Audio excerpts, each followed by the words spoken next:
Welcome to the Energy Toning Podcast, where I talk about all things energy medicine, consciousness, and how you can live in a higher vibration. Hi everyone, welcome to Energy Toning. My name is Liz, and today I want to start off as being a bit of an echo chamber because the article that I came across the other day I feel is so important, especially during these times. And I want to share a little bit of it with you right now and then go on to further discussion. So the article starts like this. Never has a doctor been more aptly named than Norman Lazarus. At the age of 50, he was unfit and overweight.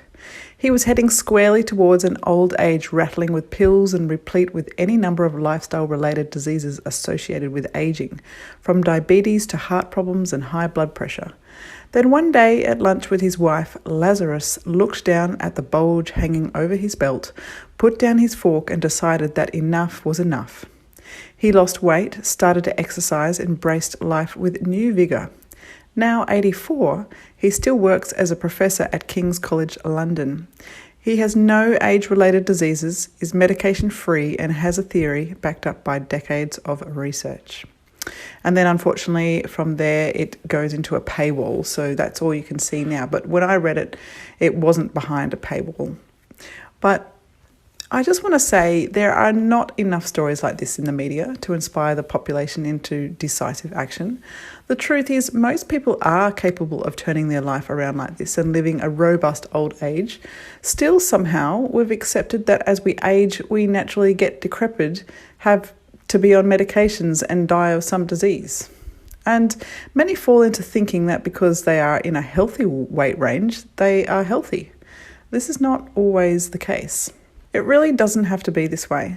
Suppose people just had the right education and encouragement to live their life in a certain way and were actually interested in living this way. In that case, we'd have a much more robust society, both physically and emotionally. There has been so much mudslinging from some people calling others selfish because they don't want to wear a mask or they are against the lockdowns. They, therefore, get accused of being okay to watch their grandparents or parents die, and how dare they think like this or even question the narrative. Quite frankly, I'm tired of that. When we get past this pandemic, how about putting the shoe on the other foot? Could it be considered selfish to not take care of yourself? Should it be your right to continue to smoke and drink and overeat, not exercise, not get enough sleep, not manage your stress better, and continue to eat mostly processed food with a high sugar content?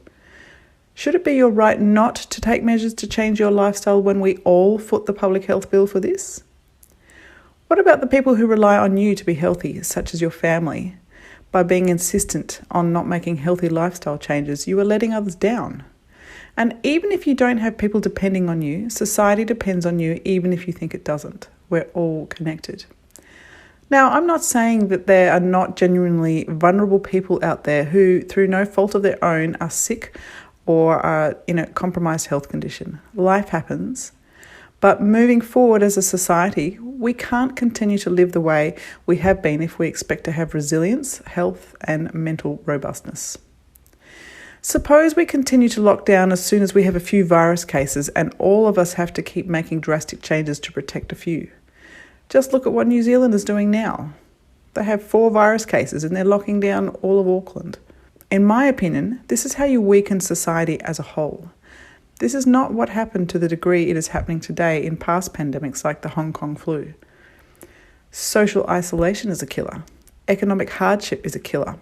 Having high amounts of stress for long periods of time is a killer. But does that mean I don't care about the vulnerable?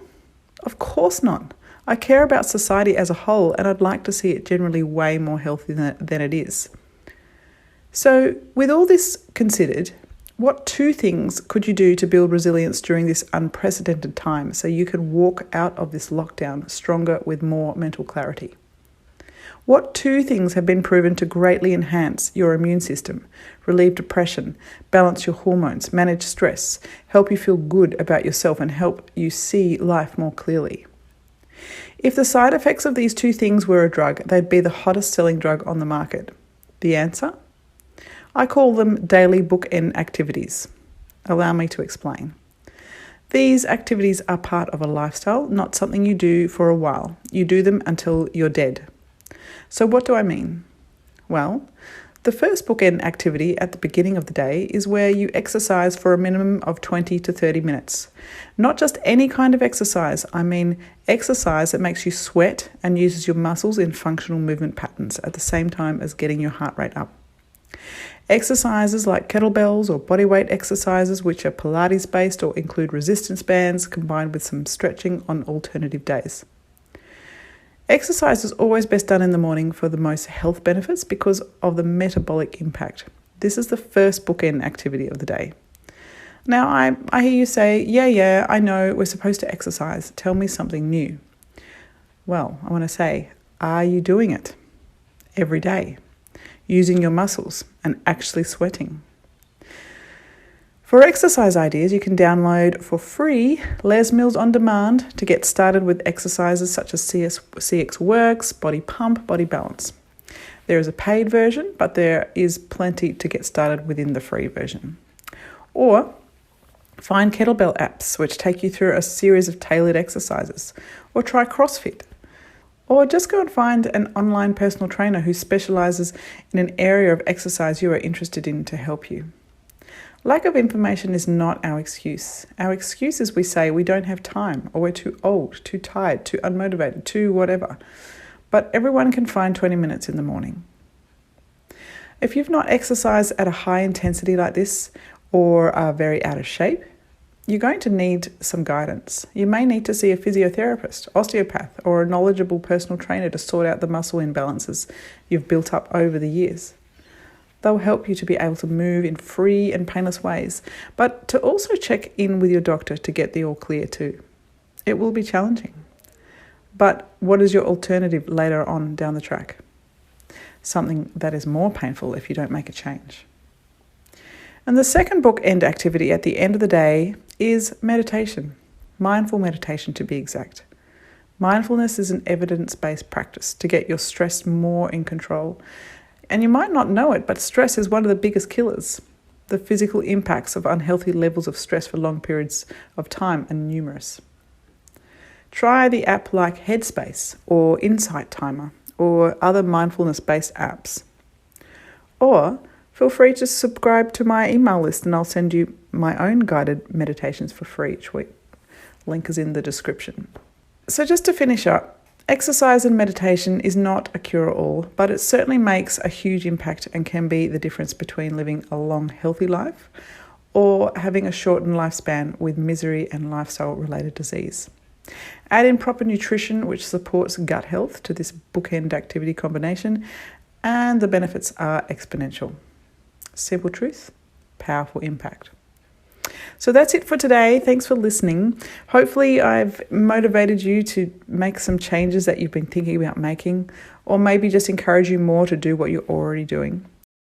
Just before you go, would you like to supercharge your meditation? Would you like to release negative energy and experience profound inner peace in 10 minutes or less? If so, take the 7-day energy toning challenge that has freed up people's hearts, minds and emotions and unleashed their personal power using nothing but their own voice. Click the link below to find out more.